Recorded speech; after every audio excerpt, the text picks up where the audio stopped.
all you spooky babies. This is Aubrey from Grimoire of Horror, and today I have the great fortune of being joined by James Solano of Witter Entertainment and Alex DiVincenzo from Broke Horror Fan.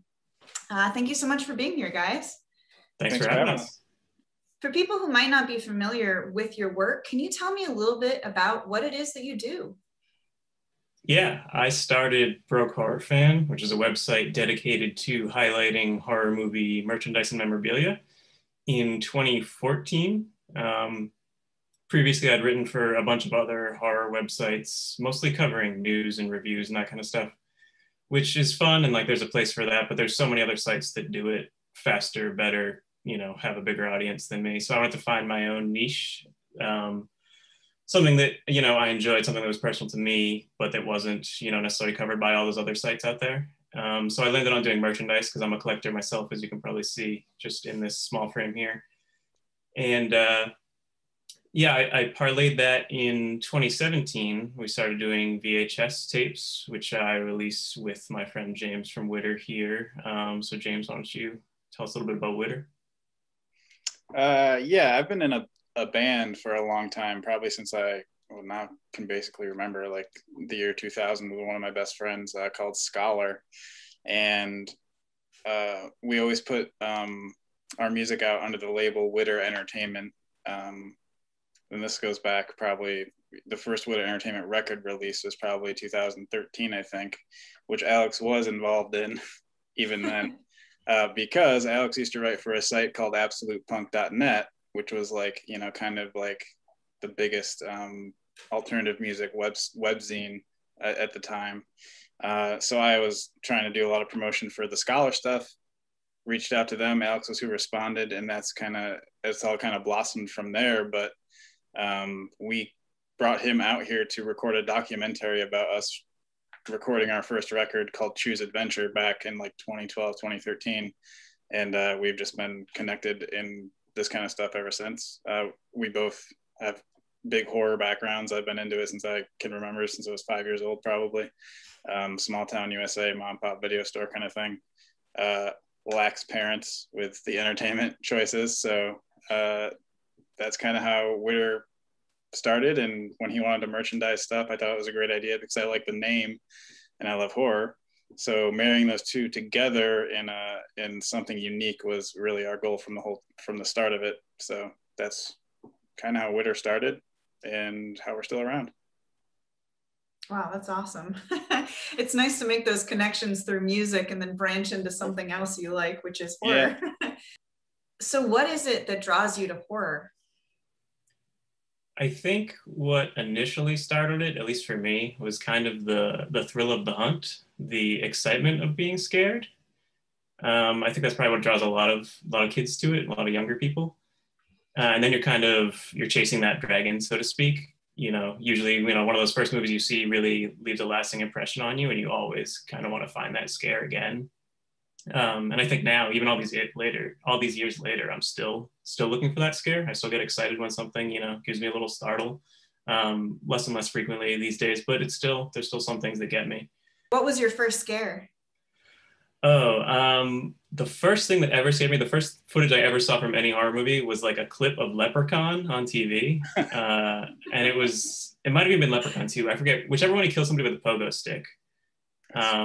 It sounds like the first one. And I just remember like being like scared, but also intrigued. Like, what is it? I only knew leprechauns from like St. Patrick's Day.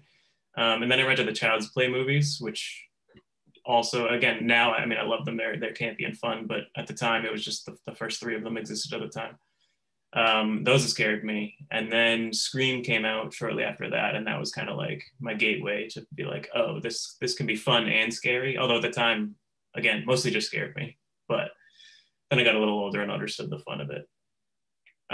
But these days, I think what I love about the genre so much is how versatile it is, because you can really combine horror with any other genre and make it work. Some easier than others, but if you're in a comedy, there's fun stuff both intentionally and unintentionally. You can mix it with sci-fi, action, drama. And I also love that you can address so much stuff with it. So you can include the social commentary aspects, either very subtle or not so subtle in some cases. and kind of, get on your soapbox in a way that's both effective and entertaining, which I think is harder to do with some other genres. Absolutely. And James, how about you? What is it that draws you to horror? And maybe what was your first scare? So my brother would always mess with the cable box, and we ended up getting all kinds of channels you weren't supposed to get. So landing on Pet Sematary one night just kind of stayed with me. I mean, I remember to this day, that's the one that, like I said, it always comes up. So it was Pet Sematary was my first scare. But the interesting thing about Pet Sematary is there's a song at the end by the Ramones called Pet Sematary. Yes. So in that moment, Pet Sematary scared the crap out of me when I was a really little kid. And then I heard that song come on and I was like, this is sweet. So I'd rewind the movie, I would do it all day long, rewind it, watch it, listen to the song. And that's interesting, the synchronicity to me that like in the future, I would be in a punk rock band that I'm proud of and, have a hand in the VHS revival. And it's just so because it happened at that time and so young, it was really just a spark and there's nothing that drew me to it because I was always kind of there.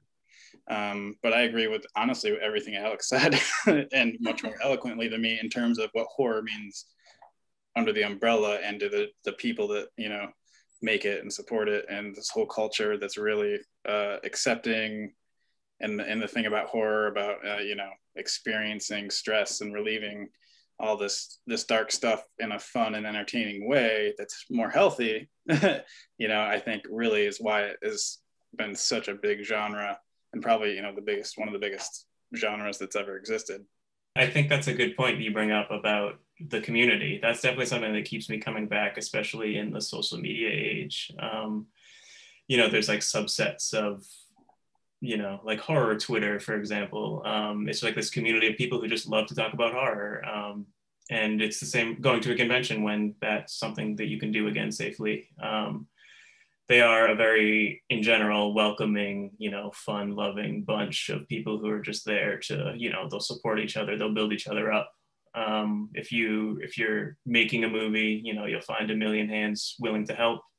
If you enjoy a movie, you can tell your friends about it and that'll help spread the word, because a lot of these, especially, on the independent level, they don't have marketing budgets or anything like that. It really is about fan response. And even the websites, that I mentioned earlier, without them, some of these movies, no one would ever see them.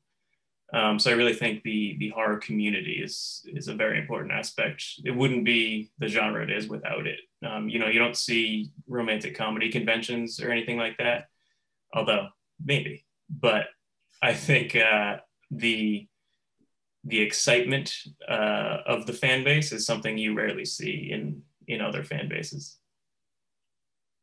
Yeah, for sure. I feel like when you're around horror people, it's a safe space. Exactly. So how did you make the jump from being horror fans to producing horror on VHS?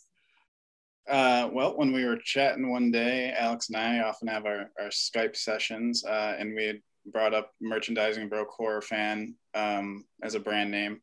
And a lot of the merch we support and love already has t-shirts and stickers and all of these things that are great, but everyone's kind of doing. So we knew that we wanted to do something that, meant more to us and was unique amongst all that and wouldn't step on any toes or try to get into something that was already so far ahead of what we were doing. So because of what I said before, going back to the Pet Sematary, older siblings introducing to me to all this stuff at a young age. And it's funny, you mentioned before Tuesdays. Whenever I go and see my family now and they're like, oh, you're doing VHS, I'll just hear from the background my dad be like, every Tuesday, because I would just beg them to call the local video store as soon as they opened on Tuesday.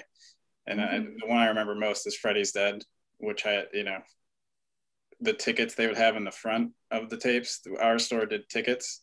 Mm-hmm. So just having, begging my parents to call, walk into the store and have it around the corner. Cause on the phone, they'd be like, yeah, it's in, we got 2 of them out of 5. So you better hurry. So we get there rounding the corner and just your heart pumping and the tickets are gone already. And you're like, so, those are the memories that I just always had. So when we were discussing it on Skype in 2017, late 2017, Victor Crowley was, Alex, correct me if I'm wrong, but Victor Crowley had done the tour circuit at that point, right? Or was being toured? Yeah, he toured it, and it was just about to come out on DVD. Yeah. So that was, it just popped into my head, and just saying like Victor Crowley on VHS, that I want to hold an official actual VHS again. And then at that point, Alex agreed and said that he'd kind of had that idea before. So that's kind of how it sprouted to doing VHS together. Yeah, basically James wanted to exploit my brand name that I already built up for all these years and just like cash in on it. No, but for real, I mean, I've been running Broke Horror Fan for, at that point, like 4 years. It's fun. I do it because I love it, but it does not make me any money. There's no money in blogs anymore. It's not like, I don't monetize anything. There's like one little Google ad that I get paid like every 2 years on. I hear blogs are coming back though. Yeah, I hope so. Are they? I didn't know that. I have heard some things. But it's not my livelihood, let's put it that way. So when James brought up the concept of, maybe helping to make it become my livelihood, that was intriguing to me, but I definitely wanted something that I didn't want to dilute my brand name, because it's just me. I mean, it's been me from the start doing everything on that site. And I take pride in that. I'm also a control freak, so it works out that way. James will attest to that. I enjoy being the one who calls the shots, not in a, I don't think in a mean way, I hope, but just because like in my mind, I feel like, when it's my brand and I'm dealing with, I know what I want it to represent. And there's very few people who I would trust with that other than James. So it was fortuitous that he kind of came to me with that. And like you said, we talked about like, there's like companies that do great screen prints. There's companies that do great shirts. There's companies that do all these great merchandising individually. And we didn't want to compete with that. The same with when I started Broke Horror Fan, I didn't want to compete with all the outlets doing news and reviews. In the same sense, if we're doing merchandise, we want it to be something unique. And we should mention, we're not the only people doing VHS right now. Yeah, I actually had no idea that like there was a VHS culture that was brewing so hard and already kind of going, until we did this, and I was like, whoa, this rules. It is. It's cool. And again, much like it's kind of a microcosm of the horror community as a whole, where it is very supportive of one another. Lunch Meat is the guy who's been doing it the longest, the sort of revival thing, releasing modern films on VHS. And he's been very helpful. We had some questions early on that he was gracious enough to answer, and we still support one another's releases regularly. So yeah, it's been cool. It's been exciting to sort of build it up and see others come along the way. And there'll be titles, sometimes one of the other companies will release a title that we would have loved to do, but there's never any hard feelings. It's like, oh, cool, now I'm going to buy that, so I still get it on tape. So I guess the next natural question would be, why VHS? I mean, James, you've said a little bit about why you were drawn to VHS, but why do you think VHS is seeing this revival at this point? I think 99% of it stems from just nostalgia. I think it's a powerful drug. I'm as guilty of it as anyone. And I don't think there's anything wrong with the capitalization of nostalgia. I think it's cool that we're seeing these, revivals of properties, old tech coming back. It's exciting. I think there's a saturation point that can be reached, but I don't think we've quite hit it yet. But there's just something, especially when you grew up doing it, something about the tangible quality. I'm a huge physical media collector in general. I have a huge Blu-ray collection because, I don't want the lag of streaming, or I want to know if I want to watch something, it's available at my fingertips, regardless of if it's on a service or not. And I think that also kind of extends to the collector mentality, extends to VHS,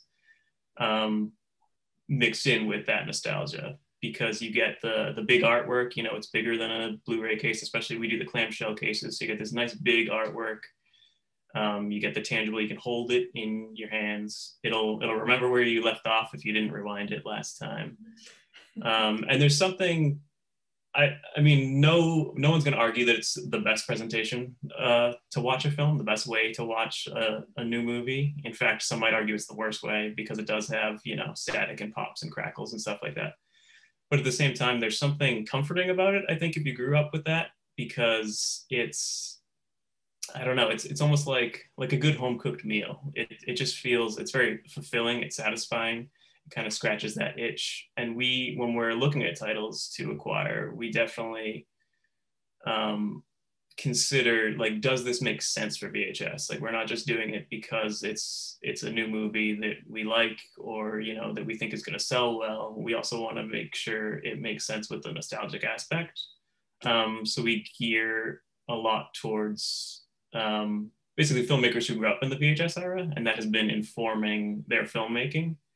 And one of the things we try to do with our releases is include letters from the directors that kind of, we equate them to liner notes in an album. And almost every single one of them says something to the effect of how important the video store and VHS, the glory days, kind of impacted their filmmaking. And it definitely shows in a lot of the movies we put out, I think. How about you, James? What do you think? What is this revival of VHS all about? I mean, it's hard to like, I mean, I'm just going to wrap what he said in a slightly different way. So I don't know how much else we can give you on that. But yeah, basically to quote the great Larry David, is it warms you, you know, when you grab a VHS, you're instantly transported to the memory if you have it. And that's, you know, why everyone in the culture and the fans of it are so ravenous for it, because it doesn't exist anymore in the sense that, you know, it once did, other than in Bend, Oregon, for where the last Blockbuster actually is. I mean, that's it, and they don't have VHS. I don't think so. Yeah, I mean, just they're relics of something that's very important to people, and they act as you know, a device to be back in that place instantly and have a good time, because I mean, it's just the perfect thing for an old school movie night if you're into it. And we also collect discs and Blu-rays and 4K, and we love those too. So it's two different things. Yeah, I have to say, when I was very surprised by the emotional reaction I had when I got my VHS copy of Patchwork. And it was so surprising, the feeling of opening the clamshell and the sound it made. Like, I was just ported back to being, you know, 12 years old as a kid on family movie night, and getting to be the one to put the VHS and the VCR, and that feeling, and even the sound of the VHS going into the VCR. Like, it wasn't something I've connected with in, God, probably 20 years. So it's amazing, like the power of nostalgia. And I will say that I wonder too, I don't know if you guys can answer this quickly, but some of the older films, there's always a debate within horror and cinema in general, that certain films weren't intended to be watched on Blu-ray. For example, the biggest one is Blade Runner that people talk about. As far as old titles, do you think VHS is the way they were supposed to be viewed, or the way we should be viewing them? There's an argument that could be made.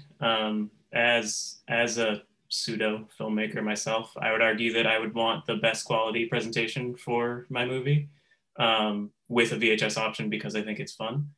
But I think a good example is the Texas Chainsaw Massacre, which is, you know, feels super gritty, grimy, like a dirty movie, like you want to shower after you watch it. And I think because of that, it's almost feels tailor-made for VHS.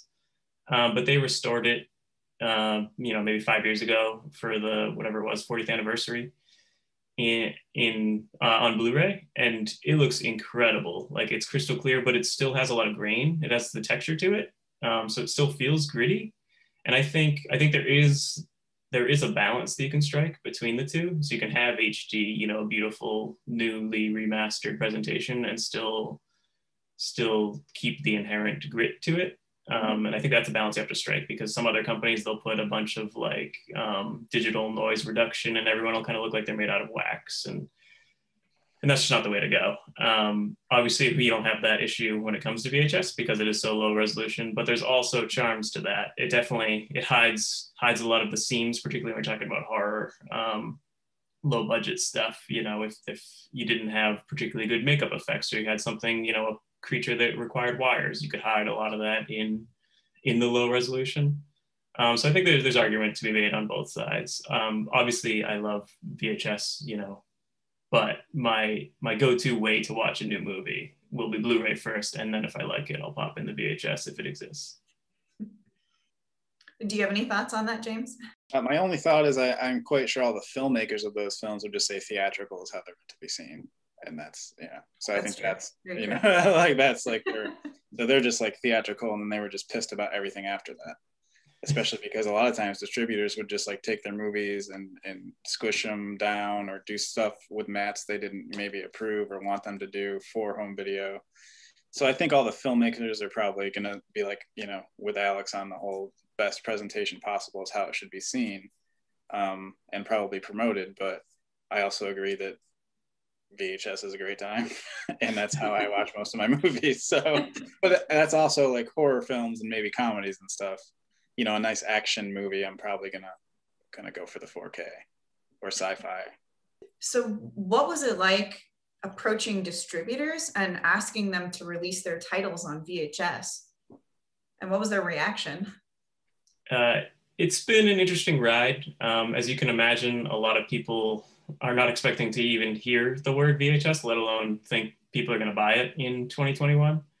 Our first release, as we mentioned before, was Victor Crowley, and that was put out by Dark Sky Films, who had a few years prior to that put out House of the Devil on a super limited VHS as like a promotion, because that movie feels very like late 70s, early 80s. So they were familiar with it, and in fact, they ended up manufacturing that one for us. But since that title, we've taken on, James and I do every step of the process between the two of us: distribution, you know, mailing them out, assembling them, manufacturing them, cropping them, doing the artwork design. So with that in mind, when we approach labels now, it's with a little bit of excitement, but also trepidation, I think, because people, it's one of two things. Either they're like, that's never going to sell because who wants that, but it'll be a cool promotional opportunity, or it'll be like, some of them might want, well, as soon as they hear that we're selling it, they want to be involved in the financial aspect, which is understandable, but some of them might have inflated views of how much we're going to make on a VHS in these days. But I think most of them have been pretty cool to work with. Certainly all the ones that we've struck deals with have all been nice to work with. We have good relationships with a bunch of them now. In fact, some of them will now pitch titles to us, which is exciting. And I think even more than the distributors, what gets them excited is that when we have contact with the filmmakers, because no director that we've spoken to really has been like, no, forget it, we don't want VHS. They're all like, oh yeah, I grew up watching VHS. I've always wanted one of my movies on my own shelf, and this is my chance to have it, because most of these people who are just coming up now, you know, they just barely missed the end of VHS in the early 2000s. So it's been cool. That part of it has been especially cool. And then we get actors to do intros sometimes, and it's, again, a mixture of like excitement and kind of confusion, but intrigue, because they're like, I can't believe you're watching this movie on VHS. So it's fun. Did you want to add anything, James? No, I mean, I think he nailed it. It's been cool that they, you know, the first few movies this year we've had put out were brought to us instead of us asking about them. So that was pretty cool. Oh, that's awesome. That's happening more. Yeah, speaking of which, I couldn't have imagined a better pairing than VHS and Psycho Goreman. Yeah. And you know, from my understanding, you guys sold out of Psycho Goreman within 9 minutes. Was this something you were expecting? Like this kind of response? Were we expecting it to sell out all the units in 9 minutes? No. Was it exciting? Yes. It was also very frustrating because like what customers don't realize is on the back end of it too, I'm also getting hit with traffic and 504 errors and having to refresh all the time because there's nothing you can do about that scenario. So it's just a mix of excitement and a lot of stress for a very short period of time. But yeah, like Alex said, it's not like we're not printing gold with VHS. So like we put a lot of work into this together, and you know, that's why it's so stressful. It's such a small scale, and then to try and make everybody happy being impossible. So it's just a mix of emotions, really. We sold out of 150 copies of PG in 9 minutes, like you said. And like a week before that, we were only planning to print 100. And then we were like, oh, like people, and all bias aside, it's literally my favorite movie of the year. I think it's hilarious. It's so much fun. It literally like encapsulates everything about like the VHS era too, like that late 80s, early 90s, like kind of over the top fun. So a perfect fit for the format. But we discussed the quantities for each of our titles in advance, and we had kind of settled on 100 for PG like a couple months before that. Yeah, and it was just coming out, so like we didn't know that it was gonna do exactly. Yeah, this was before it had hit digital, and like there's not really much of a festival circuit in COVID time, so it had screened some places and like had good feedback, but nothing like major yet. But then it came out on digital, and like people were really into it, and we were like, oh, we might want to make more. So we thankfully we upped the quantity a little bit at the last second there. Clearly it wasn't enough. We expected to sell out pretty fast, maybe in a weekend, but we did not anticipate 9 minutes by any stretch of the imagination. Needless to say, some people were angry. A lot of people were understanding. I don't want to let the negative people kind of win, but there was definitely a lot of frustration, and it's understandable. Like we've all been there, but we can't say. We have been telling people it will be restocked. The standard edition will be restocked at some point later this year. We don't have an exact date yet, but we want to make sure everyone who does want one will be able to get one. Yeah, so my next question would be, and this might be a little personal because I have my eye on Mandy, for the VHS that you have listed but are out of stock, for people who might be just discovering you guys, are there planned, reprintings of these? It kind of depends on a case-by-case basis. There's a lot of factors factoring into it behind the scenes, whether it's our license deal, quantity, distribution, what we have available. But more often than that, especially on our early releases, if we advertise something as being limited to 50, we don't want to kind of cheat the collectors that got it at the time and all of a sudden just make more available, and then it's not limited to 50 anymore. I think that's part of like the excitement of being a collector, and something that, hopefully, makes people keep an eye on us, keep a lookout for our new releases so they get it when it's available. That said, the bigger titles, particularly if we have a standard edition with a variant, like for Psycho Goreman, we had 2 variants plus a standard. The variants were one and done. They were limited to 50, they're gone. But the standard edition, we only had 50 for sale at the time, but we will be manufacturing more of those. You mentioned Mandy, that standard edition, again, some point this year should be back in stock.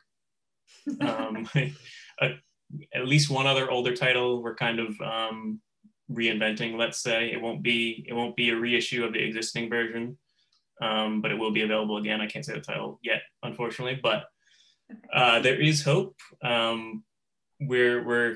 As we're growing, we're seeing more demand for some of our back catalog that is no longer available. So we're trying to do it in a way that's fair to both new customers and old collectors. What is the future of Witter Entertainment and Broke Horror Fan, and what do you folks have in the works for us?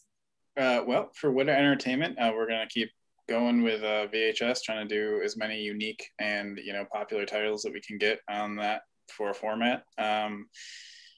Occasionally, we'll be looking at other things we can, cool items we might be able to put out that aren't like T-shirts, like we said before.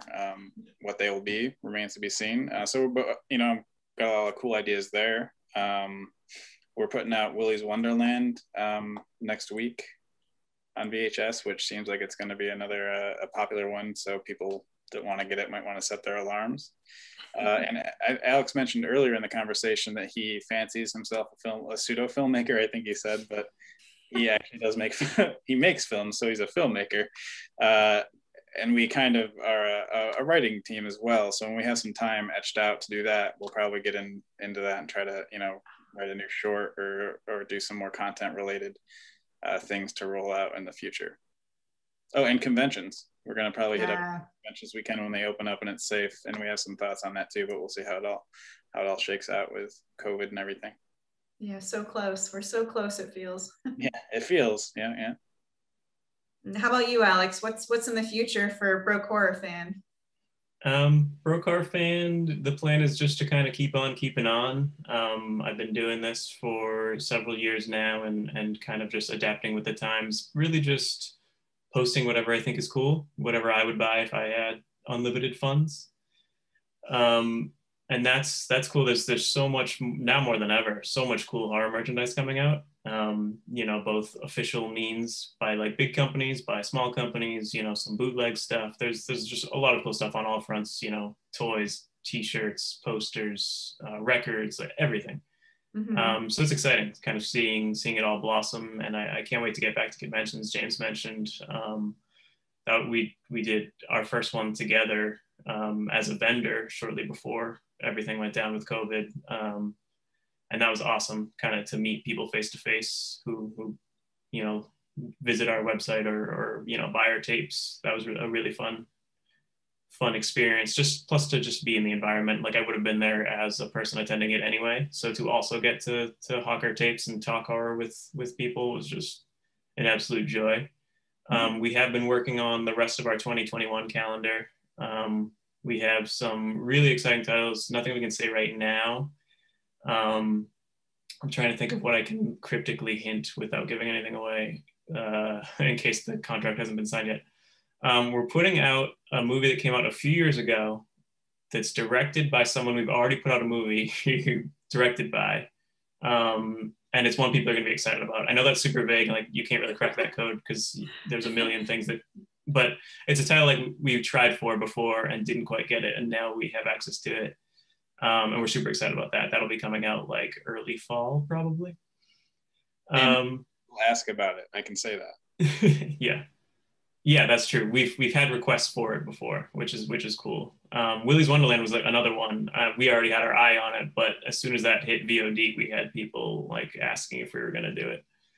So it's cool that people now kind of associate us with it like that.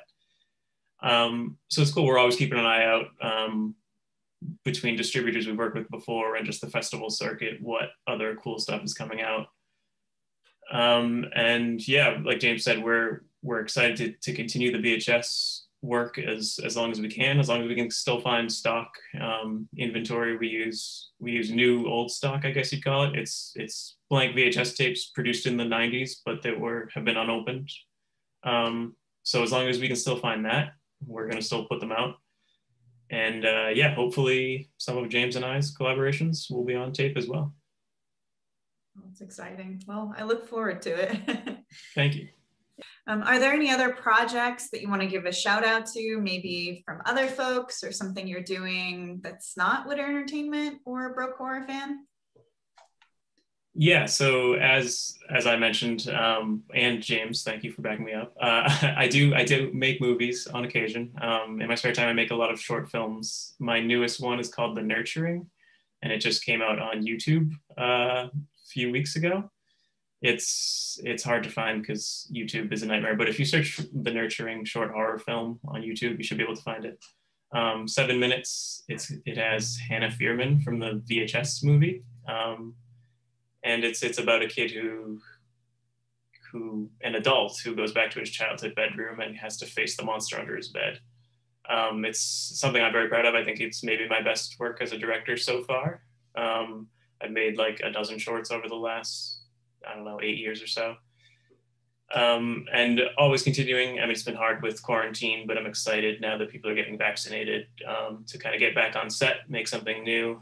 James and I are always bouncing ideas. I also collaborate with some other people, so that's exciting. But yeah, as far as personal projects, that's my biggest focus. I will say if you are into the VHS revival, you should check out our friends at Lunch Meat, who I mentioned before, and Retro Release Video.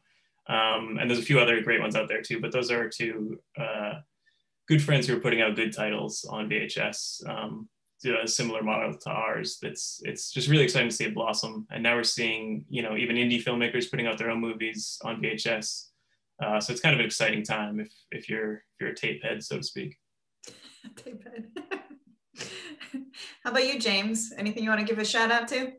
Yeah, another the regional company around here called Fright Rags is always doing great stuff with their horror licenses. I'm wearing a Fright Rags Mandy shirt. I don't know if you can see. I'm wearing. Oh, wow. We both got Fright Rags. Look at that. Oh, that's awesome. We're not being paid for this, but we will accept money, Ben. My Splatter University shirt, I realized I had it on in our neighborhood the other day, and I like a neighbor and his like 10-year-old kid, the kid kept staring at me, and the neighbor was kind of weird, and I walked away and I was like, oh yeah, there's a severed head on my shirt. That's going to be bad for business. Again, horror fans is a safe space. You're not. So yeah, definitely Fright Rags. As Alex mentioned, Lunch Meat VHS does great stuff with retro release video in terms of the VHS revival going on. Terror Threads is another great company. I watch. Cavity Colors. Just they're doing their own Psycho Goreman apparel lineup, which is pretty sweet. And I would also keep an eye on Plastic Meatball, who did the Psycho Goreman merchandise tie-ins. Yeah. All very awesome and unique. They've been doing some cool stuff with Fright Rags too. They did the Joe Bob Briggs figures, and I hear they have other exciting stuff in the works that I can't legally say what it is, but it's an immediate knock on your door. If you're into pop punk rock, you can check out Scholar at Scholar NY on Facebook. It's my band, no shame. I would also, if you're into witchy things, Home Row Fiber Co. Does great things with sewing, knitting, and Salem, all kind of mixed up into every design and everything there. So that's definitely someone to watch too. I am not connected to them at all, but if I was or wasn't, I would still give this pitch. James is being very humble about Scholar. We bonded over our love of pop punk. That's how James and I met, as he mentioned earlier. And they're really good. I would listen to them if I didn't know James. But that's how our friendship started, because I enjoyed his band. So if you're into like old Blink-182 or like Rufio and Strung Out, like that kind of like skate punk, pop punk, definitely check them out. And you can see, he mentioned earlier the documentary we made. That's how we met. He hired me to come film his band, record his album. It's on YouTube. If you look up Scholar Choose Adventure, you should be able to find it. It's really funny. Even if you have no interest in the band, don't want to listen to the band, their producer is the biggest Star Wars nerd you'll ever meet. Just has this insane collection worth millions of dollars all around the studio. And he does his interview for the documentary like in character as this Star Wars guy. I don't even know how to describe it. It's beyond words, but please seek it out. You guys should definitely check out the Scholar Choose Adventure documentary. And I am kind of connecting those two worlds because the artist who did one of our most popular tapes, the original Terrifier standard edition artwork, his name is Vasilis Zikos from Greece, and did our Victor Crowley 2019 VHS and Andy cover art. He's going to do some of the new Scholar artwork that's going to be tied to the releases. So. Ready? I'm giving you a 2-fer or a 3-fer here, because he also did the poster for The Nurturing, my new short. And that was a sweet poster. We love Vasilis. I don't know that he has a website for his art. I think he's Vasilis Zikos, though. If you look him up on Facebook, you can find his page. Hire him. He's an incredible artist from Greece. We definitely always tag him in our Instagram posts and stuff, so that's a way to find him. Yeah, he's real good. So I think people are going to be excited to see that. So another company that we partner with sometimes is 215 Inc. We did the Gory books with them. And the artist there who did some of our VHS covers, Will Perkins, has a new book coming out called Goblin on Dark Horse Books. And it's definitely worth checking out. I think the pre-order is up now. It drops in June.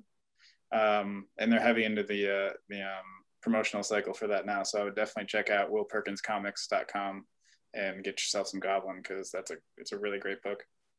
And 215 Inc., for that matter, put out a lot of cool indie comics, a bunch of stuff in the horror realm too. All right, to finish out this interview, I want to do something a little fun and silly and have a couple of rapid fire questions so followers of Grimoire of Horror can get to know Alex and James a little better. So here we go. Alex, 80s horror or 90s horror? Oh, 80s for sure. 80s. Any particular reason? I think there's a lot of garbage in the 80s, but like the classics are unbeatable when it comes to 80s. 90s peaks high with Scream, but then it just had like a bunch of imitators. But early 90s had some good stuff. We had Candyman, but no, gotta go 80s. James, definitely scariest 80s. Food. Oh, you got a different question. You fucking thought you had that time to think it over. You thought you had that question, but you've got to tell me scariest food. Honestly, that weird blowfish that you might die if you eat it, if it's not prepared right. That's a thing? Oh, yeah. Who would eat a blowfish? Somebody. Who sees a blowfish and says, I want to eat that? Well, I think that's the mechanism of why, that's the whole thing. They're like, if we prepare this just right, it's going to be the best food you ever ate. But if not, you might die. Let's get writing. Killer blowfish movie. Stop the presses. We got an idea, folks. Alex, best sitcom to turn into a horror movie. Oh man, I think I'm gonna say Seinfeld just because it's the best sitcom period. So then you can do so much with it. Somebody did just do I can't remember who it is, but it's basically like if David Lynch revived Seinfeld the way Twin Peaks was revived. It's like this super trippy, I don't know, it was going on Twitter. Not how I would do it, but in any event, I think you could very easily make like Kramer a serial killer, maybe Elaine a final girl, George, who has slasher experience, he was in The Burning. He could be like, the goofy best friend, and then Jerry as the boyfriend, I guess. Anyway, I'd watch it. I feel like a lot of those episodes, you change the soundtrack and you do have a horror movie. Yeah, exactly. Take out the laugh track and replace it with some synth. And yeah, absolutely. Or just silence. Yeah, or awkward silence. Also terrifying. For those who have, social anxiety. What am I supposed to laugh? So speaking of that, James, what's the best horror soundtrack? Oh man. I love the Scream soundtrack. I think that's Marco Beltrami. Alex, am I on that? Yeah, but I think you're saying his last name wrong, but it's Beltrami, I think is that, but I'm not positive. I also really love Wes Craven's New Nightmare a lot. That's a great soundtrack. All right, Alex, if you had to go up against one horror villain, who would it be and why? Oh, I think it would be the blowfish that kills you if you eat it. From our new start? Mostly because I just wouldn't eat it. I don't like seafood. No, I'd probably say Chucky because he's a small thing, and I'm a slight man and could not defend myself in any physical capacity, but could probably like run or like climb something that maybe Chucky could get away. Yeah. Right.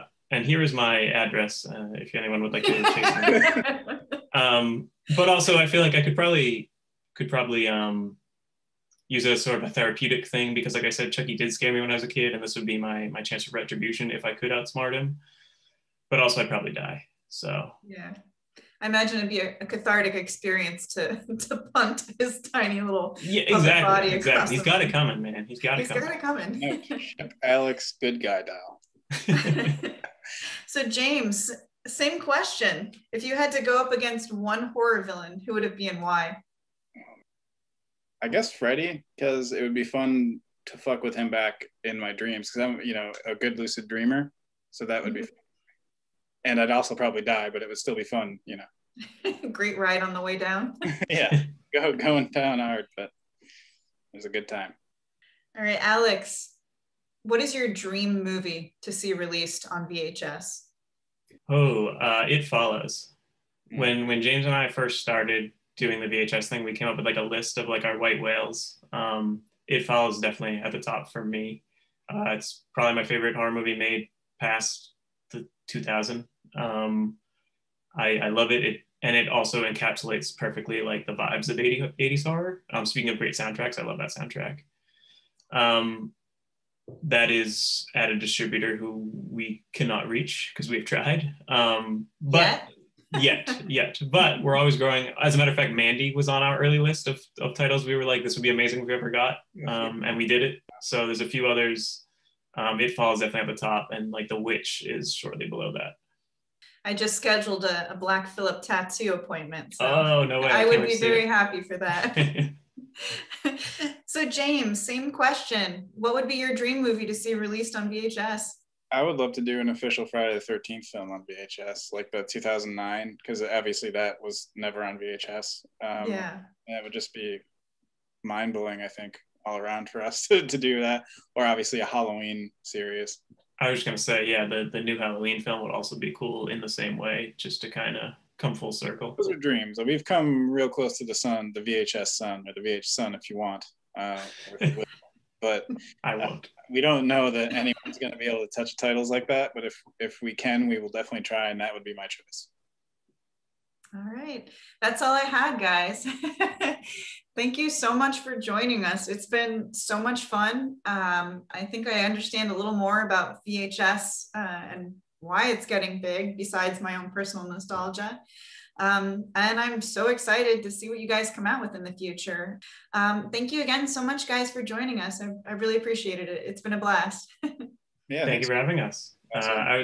I'd like to add that please don't follow me if you are a horror killer. We're living. No in real life follows, just social media. Okay, cool. That I can deal with. All right. Thanks, guys. Thank you. Thank you.